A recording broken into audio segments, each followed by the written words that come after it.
Well, as junior doctors and consultants take part in a joint 3-day walkout from today until the early hours of Thursday morning, it's been revealed that a group of senior medics attended a conference last week at a luxurious hotel in Portugal, where they enjoyed yoga classes, beach walks and a delightful spa.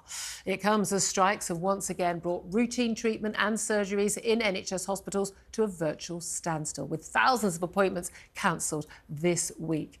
Meanwhile, some NHS hospitals are paying their own doctors up to £7,900 a shift to cover striking colleagues, with ministers saying that taxpayers are being forced to essentially subsidise the strikes.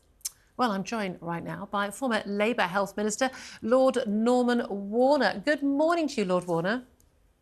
Good morning. Thank you very much indeed. Afternoon. Well, afternoon. Did I say, we were thinking, having moved from the breakfast show to the afternoon show, we were going to have a sort of charity box of £10 every time I say morning rather than afternoon. So that's a tenner to charity already there.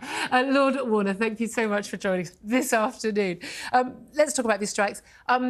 People use the word historic quite a lot. People say, oh, these are historic strikes. Now, we always saw, just a week or so ago, we saw strikes, a joint strike by consultants and junior doctors. They overlapped by a day.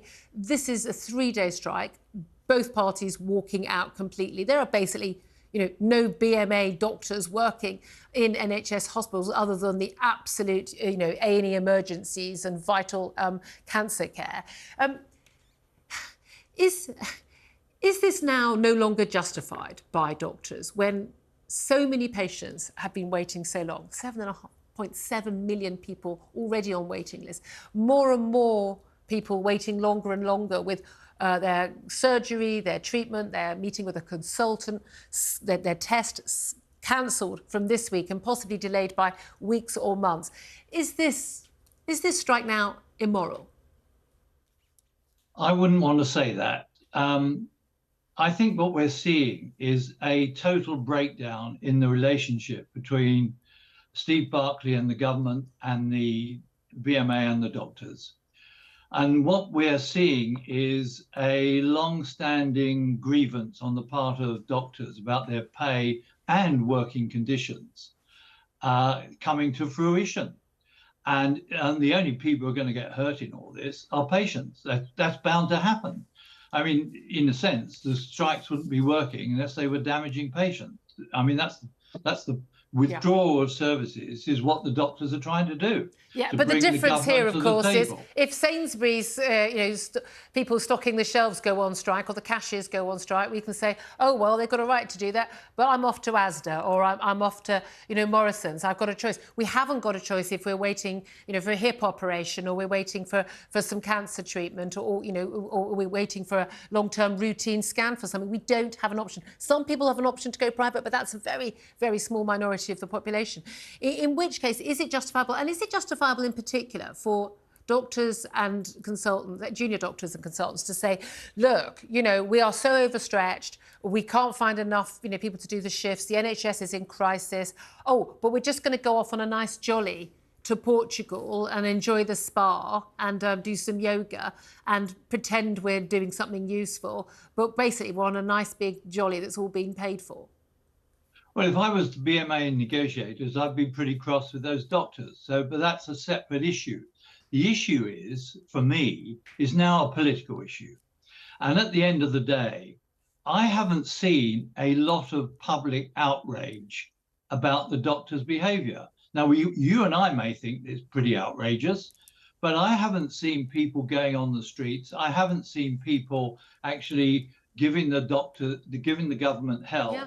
Over what's been going on. No, that's a very, very good point. I am amazed, actually, by how much the support the doctors still have, actually. And again, I believe in the right to strike. I think it's very important. I think it's a very difficult issue when it's about a public service where people don't have an alternative. What do you make of a doctor being paid, say, £7,900 for one shift? I mean, that is a good hourly rate, for goodness sake. Boris Johnson doesn't get paid that much for most of his hourly rates, but £7,900 to cover one shift because hospitals are so short. It's outrageous, but you then have to ask the question why the government are letting NHS authorities actually take this kind of action without saying anything about it. I don't remember seeing anything from Steve Barclay about his outrage at some of the behaviour of some of the NHS trusts. The government doesn't seem to be in any rush to settle this dispute. I cannot understand, I really can't understand why government ministers have not actually started to talk about a wider inquiry, a wider conversation with the profession if they will go back to work. I haven't seen statesmanship from the government side as alongside what you might call outrageous behaviour on the medical side. If you were still a health minister, if you were health secretary, you were a long time ago under Labour, would you be offering anything close to the 35% that doctors have asked for?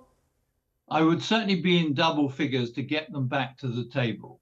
Okay. And that seems to me the starting point. Okay, I think Lord Warner, we'll have to leave it there. Thank you so much for joining us, Lord Norman Warner, a former Labour Health Minister. Thank you to him.